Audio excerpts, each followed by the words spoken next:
It's going to work every night on your behalf and then send you a recap on the morning at 8 a.m. Where did this come from? Where did the inspiration come from?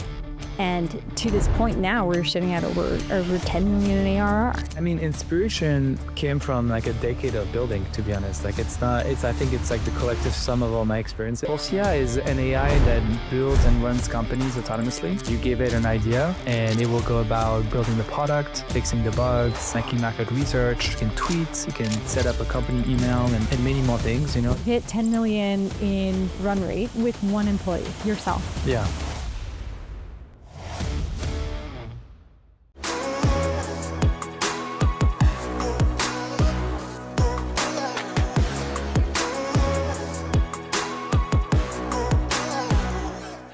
Ben, welcome to GTMnow. Hello, how are you? I'm well, thanks. How are you doing? Pretty good. A little tired, but good. You've had a busy stretch. You just raised $30 million at a $250 million valuation. Big congratulations. The launch went pretty viral on both X and LinkedIn. Many different factors to that. One is the name and where we can start. Polsia is AI slop, spelled backwards. Tell us a bit about the naming decision. I mean, so the name came about when I decided to start a new company in April 2025, like almost a year ago.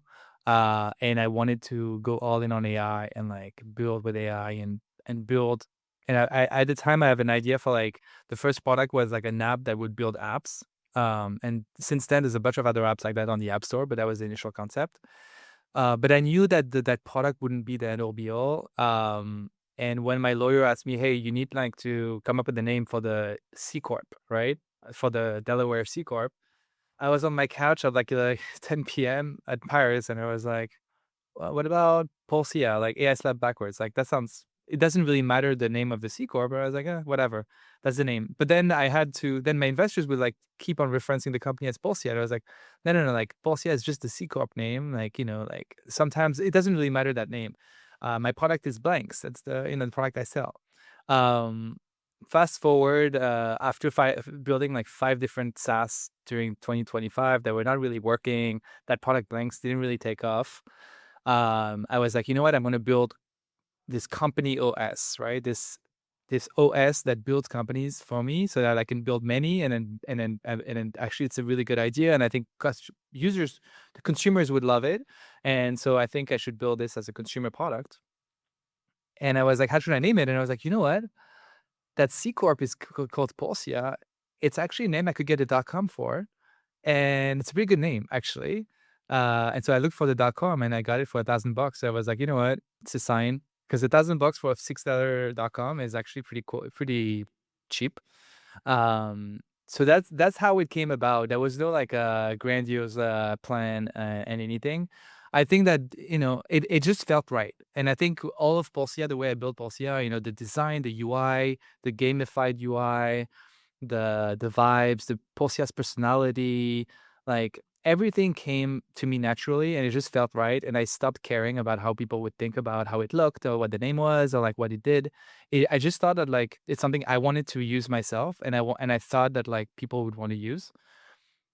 But fast forward now when you have all these people freaking out about the name, I'm like, this is the best marketing I could ever hope. Because I mean, when people complain about specific aspect of the product or like that fact that it's slop, that's something else. But people just like repeatedly being like, there's no way this company is called AI slap backwards. I'm like, okay, amazing. Like I'm getting a lot of views for free on just people having fun with it. So and when I talk to my customers, which I just came out of like an interview with one of my customers, they never mentioned the name. Like that's not never something that they bring up, right? Like, oh, why is it called Polsia? I don't like the name. Or, oh, the design. Why don't you make it more the X Y? Like that's never what they talk about. What they talk about is like, Polsia did this for me. Like Polsia has made me an entrepreneur. Like I'm building this one thing and I build this other thing. And that's what I care about. It's like, what if all customers were like change the name, maybe I'd change the name. But like for Twitter to be like, why did you call it like that? I'm like, I don't know. Why did Amazon call itself Amazon? Like, is it because it was in a forest or something? Why did Steve Jobs call it Apple? Because like he likes fruit? Like, I don't know. Well, I think it was a marketing genius play because so many people are now referencing Polsia by name, but less, like you said, from does it matter or not? It's just been a memorable marketing moment is what it's kind of created or Mhm. seems like it's created now. No, and I think what matters is like in marketing is like end of the day, what matters is like, is it pushing people to try the product? And then that's where the real game begins. It's like, do people like it? Do people stay? Do people retain? Does it add value to their lives? And that's what really, really matters. And that's like what most of my time is focused on. 100%, as it always should be. I say brand is so much more than a name, obviously. It's really how Mm, you make people feel, the value you add. And, we talked about the name itself, but for anyone unfamiliar with Pulsia, I'm sure many people saw the launch. But would you mind just explaining what Pulsia is? of course. Polsia is an AI that builds and runs companies autonomously. You give it an idea, and it will go about building the product, fixing the bugs, making market research. It can tweet, it can set up a company email and like find leads, respond to support, run ads, and many more things. Just introduced. You can buy custom domain for you and find a name and register it and like set up the DNS and everything. And so the idea is that it works autonomously for you, so it will take decisions on your behalf, but you can also guide it, will remember what you say, and then act on your behalf towards building the company that your idea. Stripe is already set up for you. All the APIs already set up for you. And so for you, it's really the idea is like you just talk to it and you just give it ideas. It's going to work every night on your behalf and then send you a recap on the morning at 8 a.m. where it's going to summarize what it did, what worked, what didn't, what's the next step.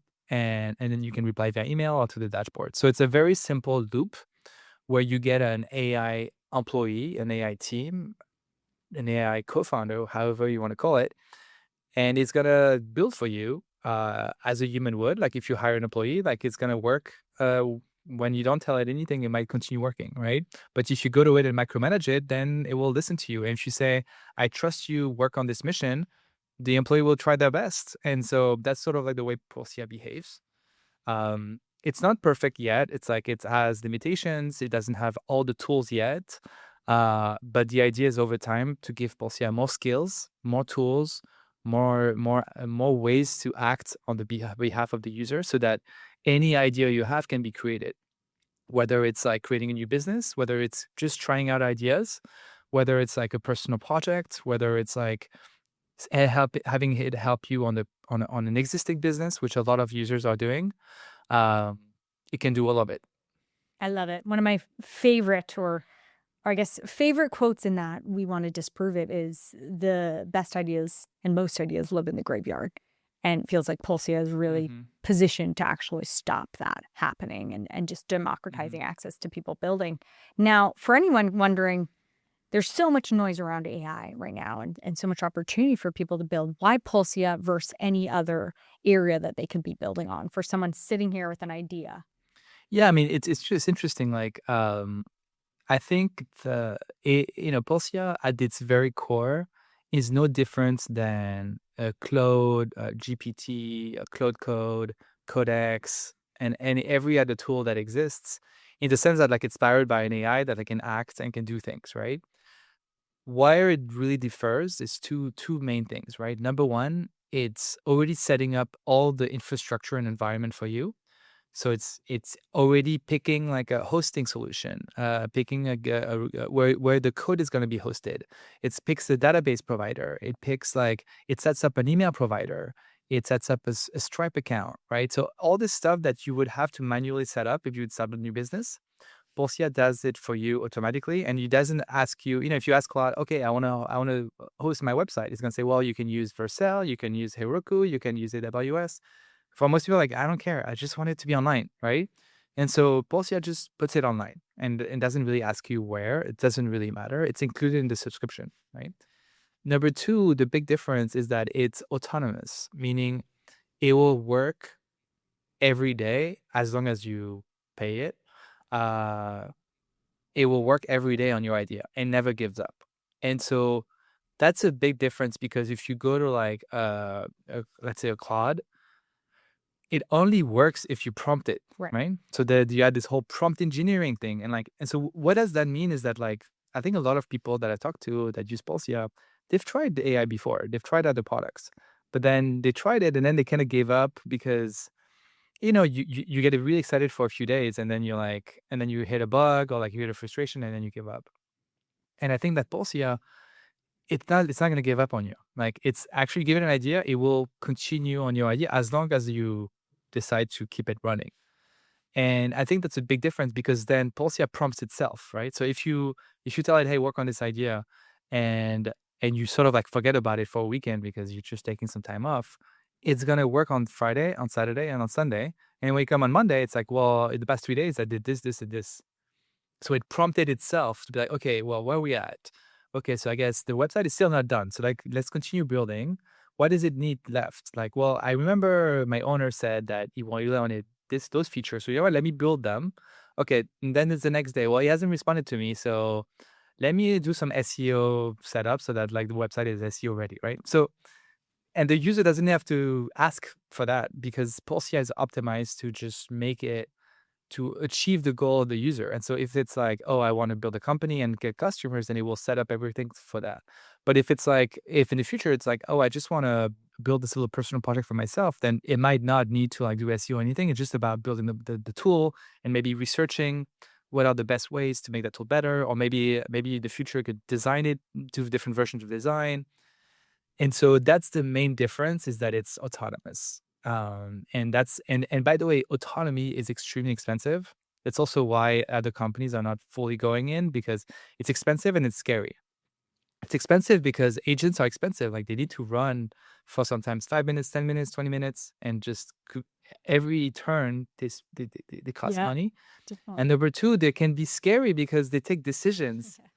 And so it's like people are like, ugh, what if it makes a mistake? Well, it's like, well, I mean, it's better than like giving up, right? So it's like if you actually are for sure want to build this thing and you're not going to give up and you know what you're doing, just use cloud code, right? And by the way, cloud code is generating like tens of billions of dollars a year for Anthropic.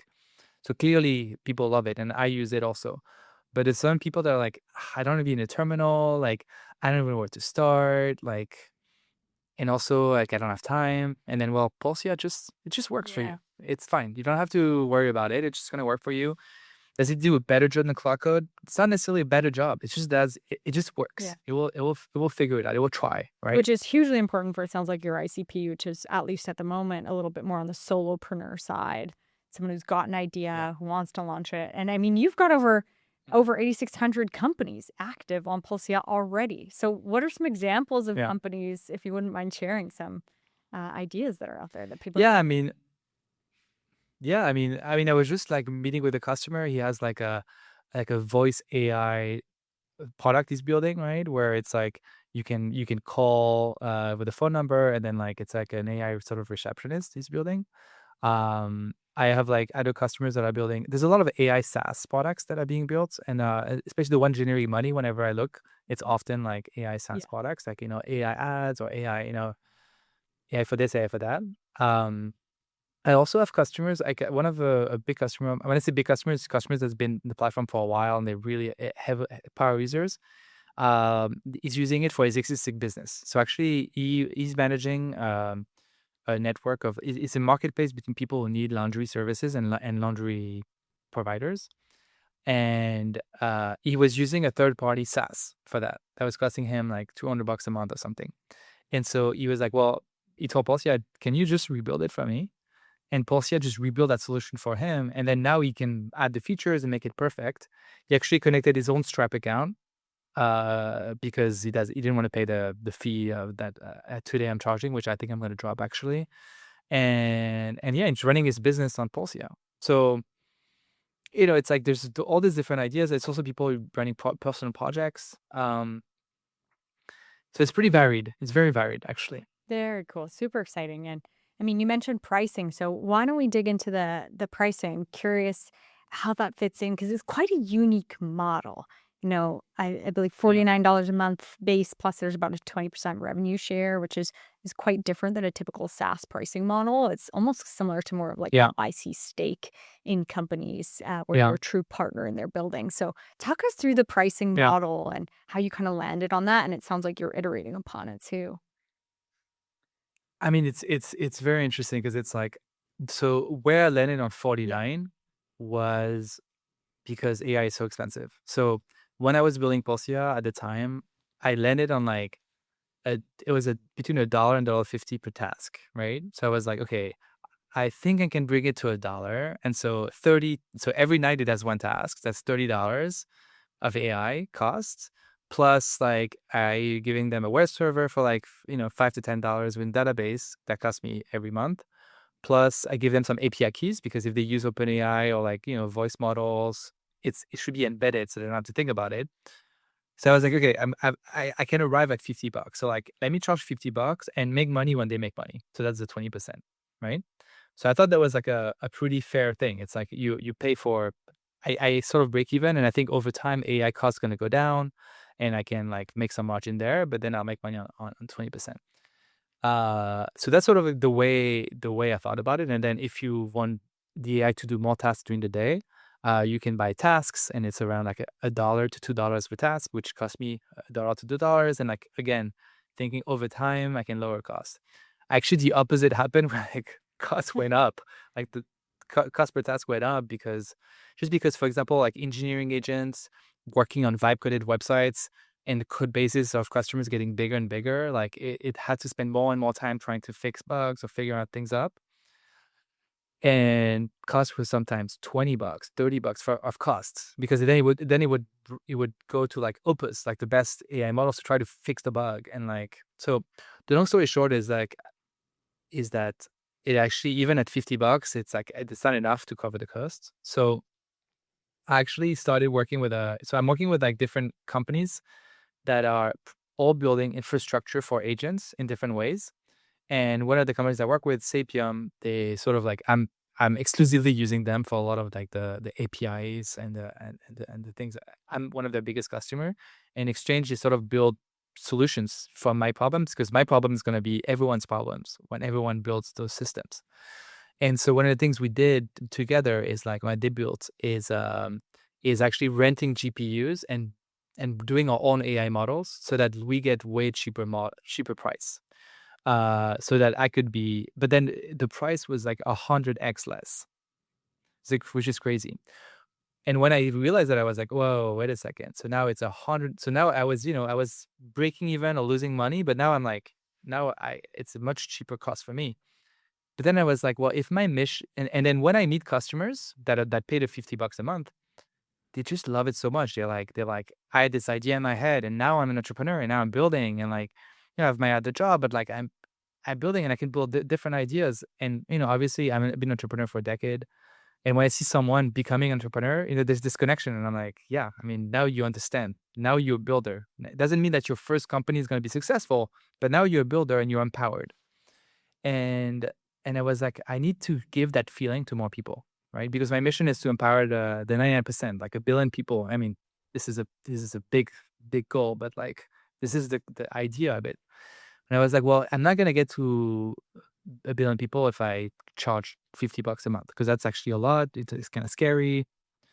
Younger people can really afford $50 a month, and so now my pricing model is like I'm thinking, well, actually, I have a free version so that people can experience just the autonomy. So they may not be able to like build all the things and like set up all the Stripe stuff, but at least they can experience an AI building for you. So you give it an idea and it starts building slowly daily.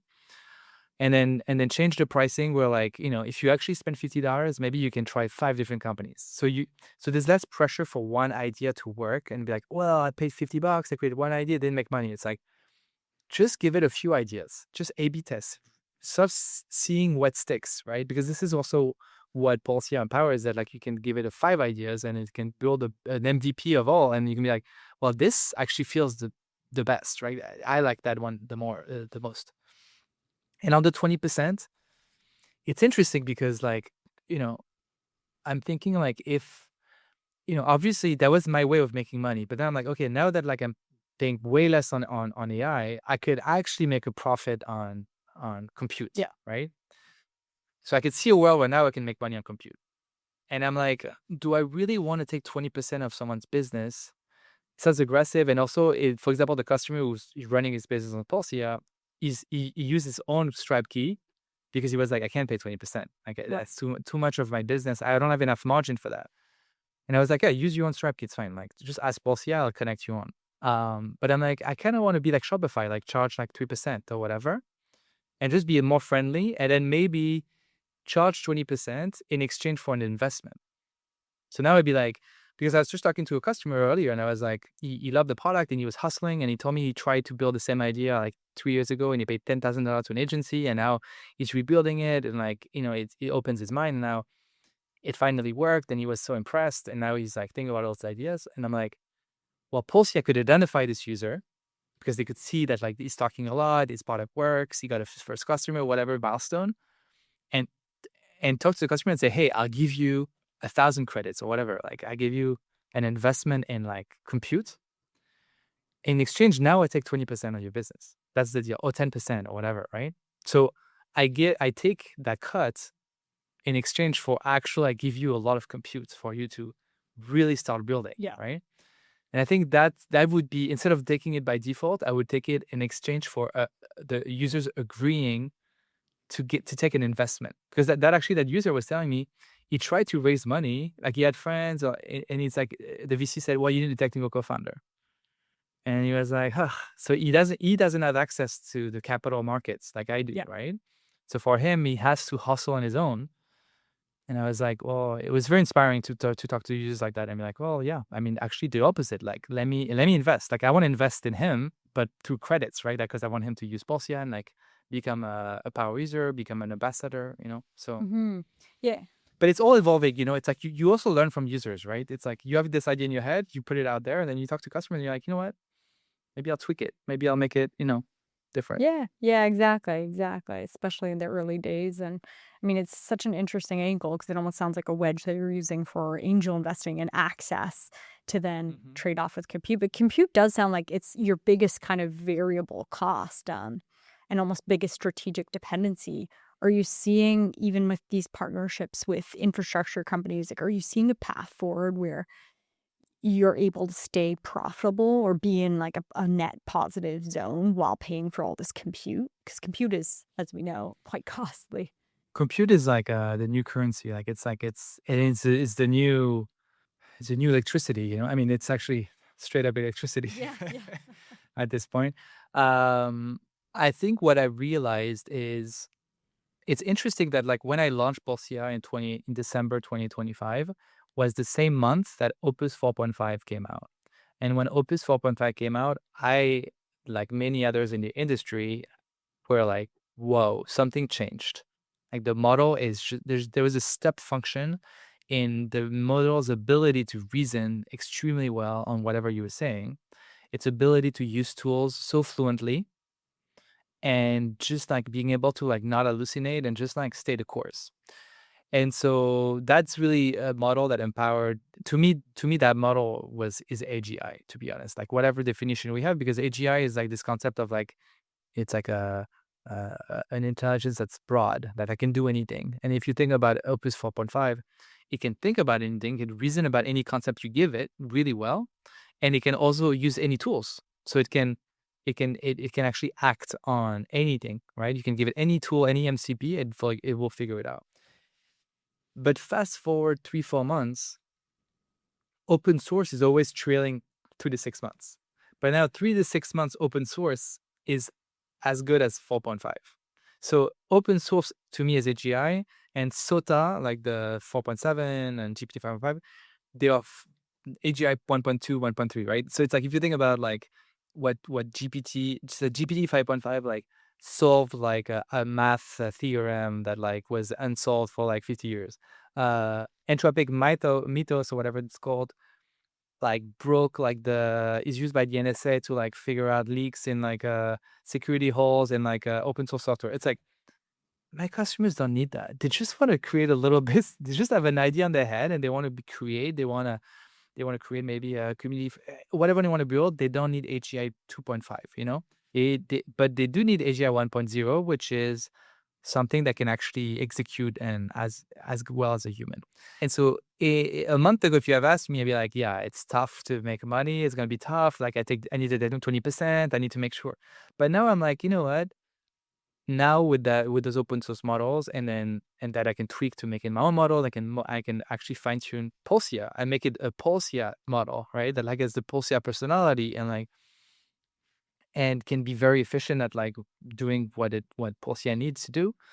I think that like creating my own model that is fine tuned to be less expensive, and also GPUs are going to get more and more efficient, and models are going to get smaller and smaller. And so I think cost of intelligence will continue to drop, actually. And so, I do think that the future will be fine on margins. And I think right now it's more a race of like building the best products, the best abstractions for different people to embrace AI. My target demo is like non-technical people. But if you go to like, there's other folks that are targeting the enterprise that are still not using AI that much, or empowering employees in firms, or empowering lawyers, empowering accountants. There's so many angles, but then collectively, it's about empowering folks to use AI to just output more and more productive, and also be more fulfilled. Um, and I think that's where why I raise capital, because then you need the capital to being able to sustain lower margins at the beginning, and also trying to offer things like freemium that cost money, but it's also marketing. Because it's like, if the haters on Twitter can all use the product for free, and a tweak, they'd be like, you know what, it's actually pretty good. Versus right now, they try the onboarding, they're like, well, I'm not paying $50, and also like I don't like it.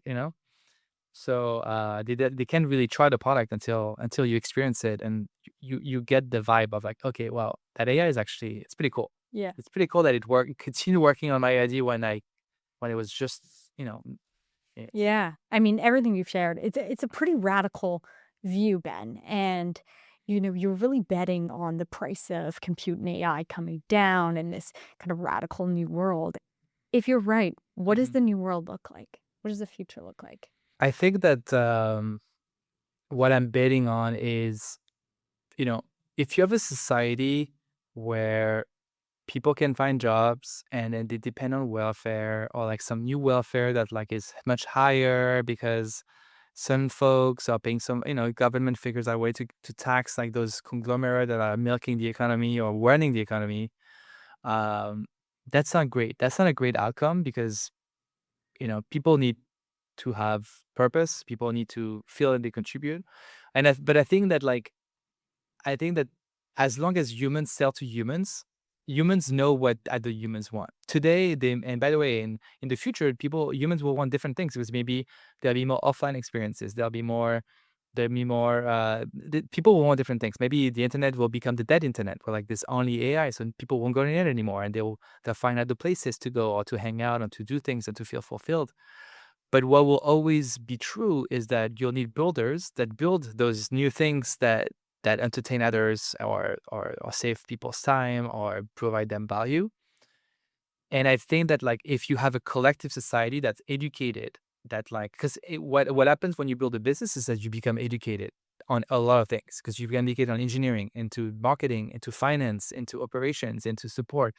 You have customers, into business, into profits, margins, right? Investing, like you all these concepts become real because you have to learn them, because you are trying to run a business.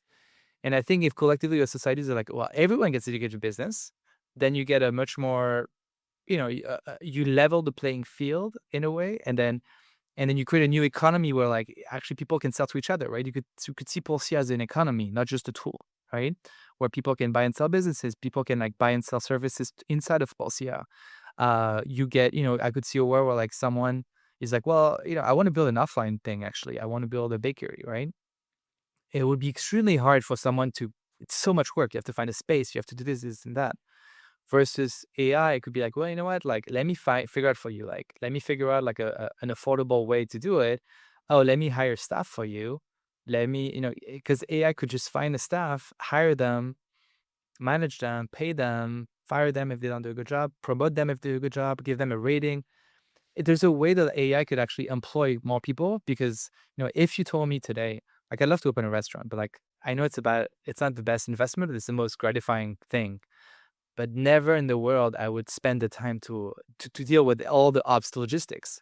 But if I could tell an AI, hey, here's the 200K, I want to open like a little sandwich Yeah, shop what restaurant would that you is open? super cute with my recipe. Uh, I mean, I'm a huge snob in terms of food, so I have to think about it. But Something probably French. something French, Yeah. Italian. Yeah. Can't go wrong. But it's like I would give that money because I would be like, that would make me so happy. But I would want the AI to just handle all the operations and all the stuff, and I would just give it my taste. Mhm. I would make sure the recipes are good, the ambience, the design.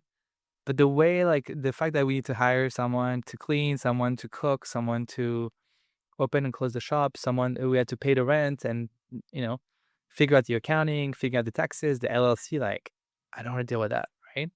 Nobody wants to deal with that, and that's where the AI can be really good. And so the long story short is that I think the future can be very abundant and create a society that's more vibrant as long as like people are equipped and educated. And so that's why all this noise they make online is also about education because whether people like it or not, they now, well, what is this AI slap thing? Like, what is AI slap? Like, wait, what is this thing? And then they try the onboarding, and then for free, I give them like an explosion of AI in their face, right? And they're like, that's crazy. I didn't know AI could do that because I knew ChatGPT, but like you ask it a question and it answers. This thing like just created a company for me. Is that a company? And then they can decide I like it, I want to continue, or I don't like it, and then Definitely. And these kind of radical views, Ben, I mean, first, what an incredible and interesting future and vision that you have. And these kind of radical views, it takes somebody to actually execute on them, just like you are.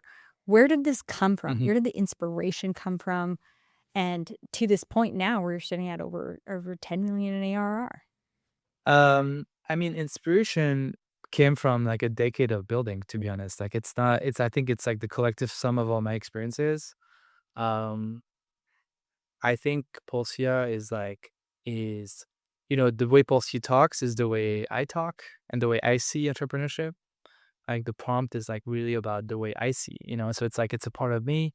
I think the design comes from gaming, like a game that I loved and love, and it's inspired by that and trying to make entrepreneurship more like a game. Um, and I think it's yeah, the inspiration. I mean, to me, like it's not like I had like a. I can remember the day I had the idea was like I was in Mount Fuji. I was actually in Tokyo. Like I was pretty stressed out and like about I was working really hard on my first idea, and I went to Mount Fuji to like open my eyes and like mind, and I had the idea for Polsia. So this is how it happened. But it's also happened in a place where like I started being in flow and like not caring too much about what people cared. Like clearly I don't care that people think it's a bad name or whatever. And when you stop caring about what people care about and like start just building stuff that because it feels right and it feels, that feels right, then I feel like that's the best thing that happened, right? Just meeting that customer and then hearing him having trouble raising money and then like just using Polsia to build things. And I was like, well, I want to be your investor because like, I love that guy's vibe. And I was like, well, yeah, Polsia could be an investor. And it's like, and it just comes naturally. It's not like overthought. It's not like I'm not gonna make like a deck and like making a financial analysis if it makes sense or not. I'm like, I feel like that guy would love it. And I think it would be, and I think it makes sense. And let me try it. That's the way I build now. And and I think building in flow is the best way because you stop building for an outcome. You build because it feels right. Mhm. And often you pulled on a great point there when you're listening to the customer. What feels right is what's valuable Mhm. for the customer and aligned with yourself. So I love that. And you spent, I mean, 4.5 years building cloud kitchens. You were employee number 2 after Travis Kalanick, and Travis Kalanick was Uber's co-founder and CEO, an Mhm. incredible builder. What are some lessons that you learned from Travis that you've carried forward to now building Pulsia? I mean, yeah, Travis, an incredible entrepreneur, and was a big mentor and like a big part also of how what empowers me to be so confident in building Polsia and grow it is because he has this incredible energy about seeing the future and like really believing in a certain future and like just going at it with a lot of boldness and a very inspired boldness, right?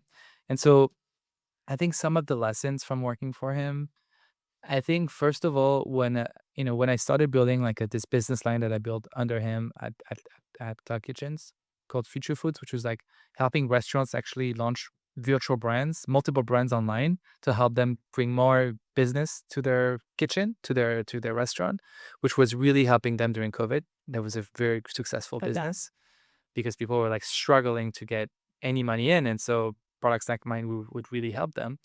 And I remember at one point I realized, okay, that product works and I think it can scale.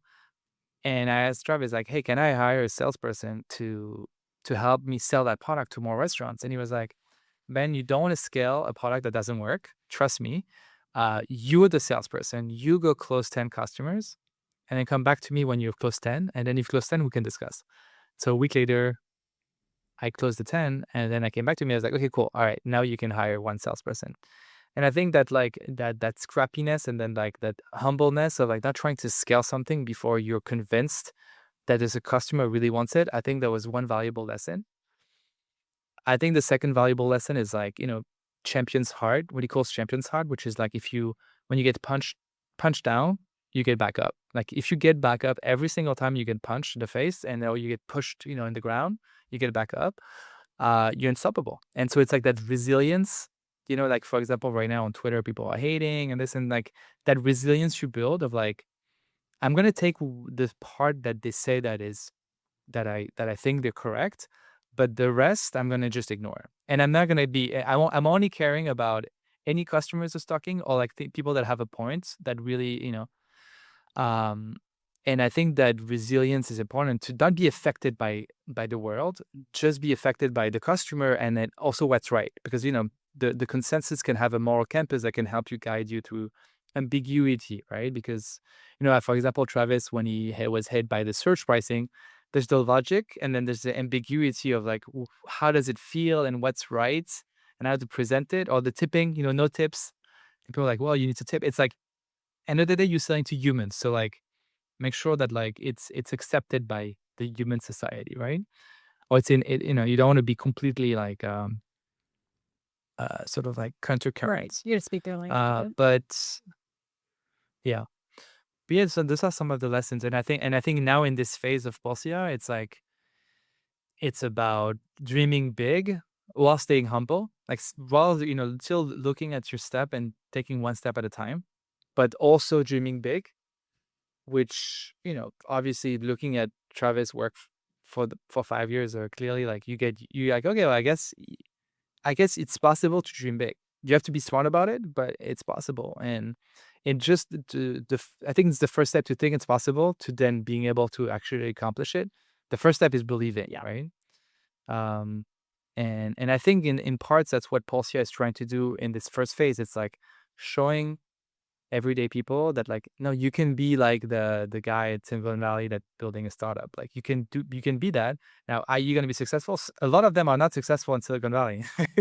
So it's not a get rich quick scheme, but like just let me show you. I mean, let Polsia show you that like you can be a builder, and then you can decide what you want to build or if you want to build. But Yeah, great lessons. And one thing you mentioned was the scrappiness. I feel like you've taken it to a whole new level in a way because you've hit 10 million in revenue run or 10 million in run rate run with rate, yeah, one employee, yourself.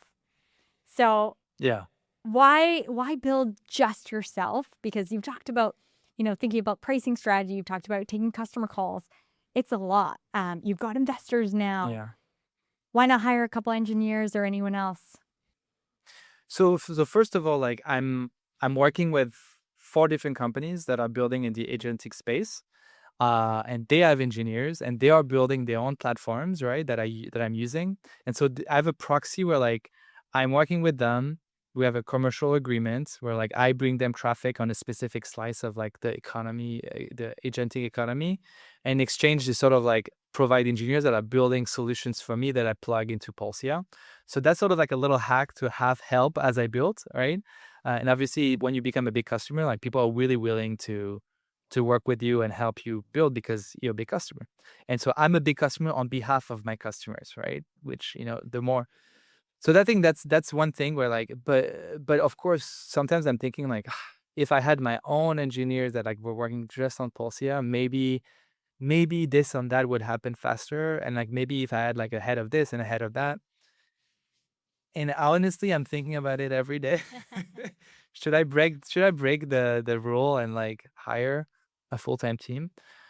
The reason why I'm staying for now, at least for now, is I think it's a great marketing story, which in the world where like marketing is so hard, someone on Twitter said it's performance art, right? It's like, I'm sure it's performance art. This is like a whole of it's just like, and I think that's not wrong. I think that's not. I mean, it's not fake, but it's me being good Yeah, at it's marketing, if that intentional. makes sense. It's like, you know what? If I'm hitting those milestones alone, people are gonna be like, what the hell? How is that possible? Right? If I start hiring people I'm just another dude who has a startup, right? If I stay alone, it gets the story gets crazier and crazier. The question becomes, when does it hurt the company? Right now, it's like we're like on the Yeah. hedge, right? But also on the other hand, me being alone means I need to leverage AI like crazy. So, for example, obviously Polsia is all AI. Customer support is AI. Now, I made it very easy. If you have an issue and you talk to Polsia, it like just on your behalf sends an email to support that can do more refunds. But if like support cannot fix your issue, it creates a bug report. And that bug report, if there's enough people talking about the same bug report, gets automatically solved by Polsia and then pushed to the code. And I doing that because I'm like, well, there's no other way. Like because you people are tapping into too many edge cases because it's all trying to build something Yeah. different. And so I cannot fix all these edge cases at once. And so I need to do this. But then if I get it right, I'm unstoppable. Polsia is unstoppable because then first of all, Polsia start building for the people. So it may take decisions over time that are just aligned with the paying customers, and the voice of the paying customers is what gets built, which is what you want. Like, you don't want like some random PM that just decides what's cool. It's like, just listen to your customers, right? They'll tell you what's important. So that's the net positive. And also, I'm putting myself in the shoes of the customer. When the customer has a bug and they call, because I give them my phone number to all my customers because I meet them in person, and then they call me at midnight saying, Ben, there's a bug. You I'm mean like, all your customers in I person? feel not all my customers, but I'm trying to meet Yeah. more and more of my customers in person. If you go to my Twitter, I start doing, I film them with their content, and then like we have conversations, and because it's good content to showcase sort of like what's going on. But then then they have my phone number.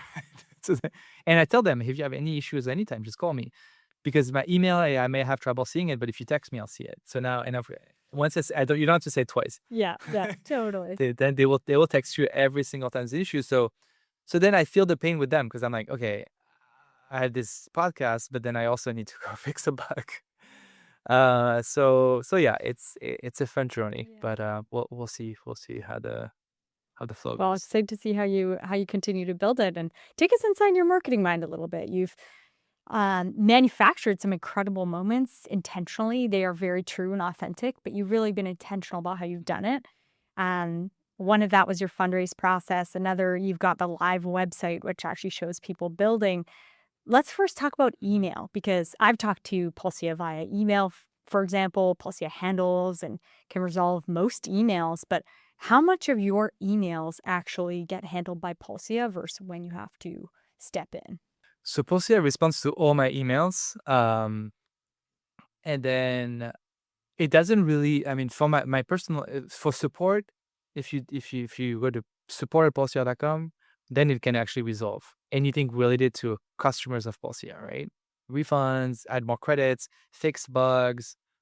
But if someone emails me, ben@polsia.com, I have another Polsia that responds, but it's more like to answer questions when I don't need to answer, when Polsia knows the answer, like when it's a common question. And it's also a way to buy myself time because I get so many emails. I don't have time to respond right away. So at least the customer gets a response or someone gets a response, right? But I didn't give it an ability to book a calendar on my behalf because then I don't have time to meet most people, to be honest. I honestly mostly say no to, I mean, I just don't respond because I don't have time. Um, Yeah, completely makes sense. And what were some other kind of moments you thought very intentionally about? I know the fundraise is one that stands out for myself because a lot of people have been skeptical of it. We've had some guests actually talk about agent to agent communication on the fundraising side and say and corroborate kind of what you are doing. For example, Orrin Hoffman of Flex Capital said, the first meeting will be agent to agent without a doubt by the end of 2026. mhm. You ran your fundraise process uh, predominantly with agents with Polsia. So curious to hear a little bit more about that decision and that process and when you came in and stepped in person.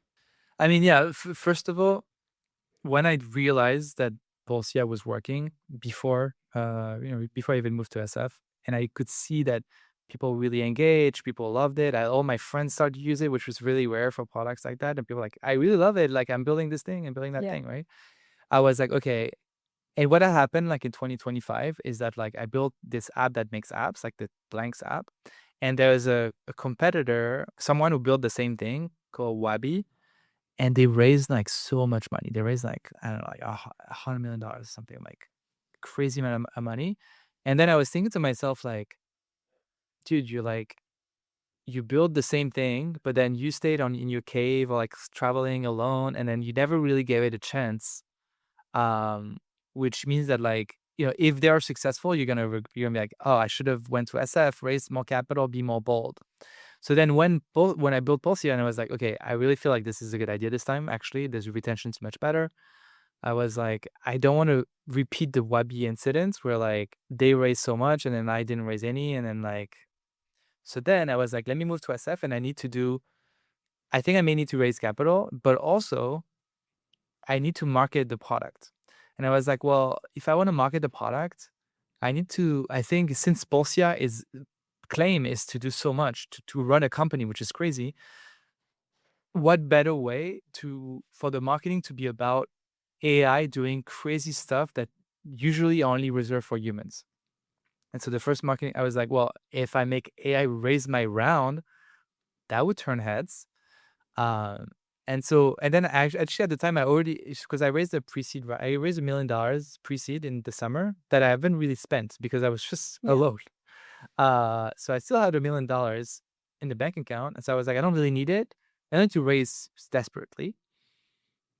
But I was like, let me go to SF and let me launch that stunt because I'm like, even if I don't raise, I think it could make people talk. And so that was the first intent.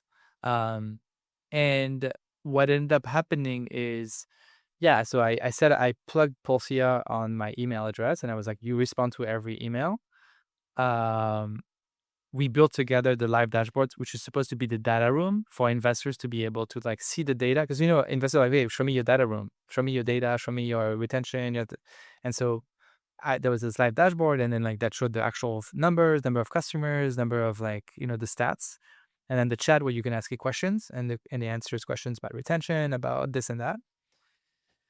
And and I started tweeting about it and like sent a few emails to a few investors about it.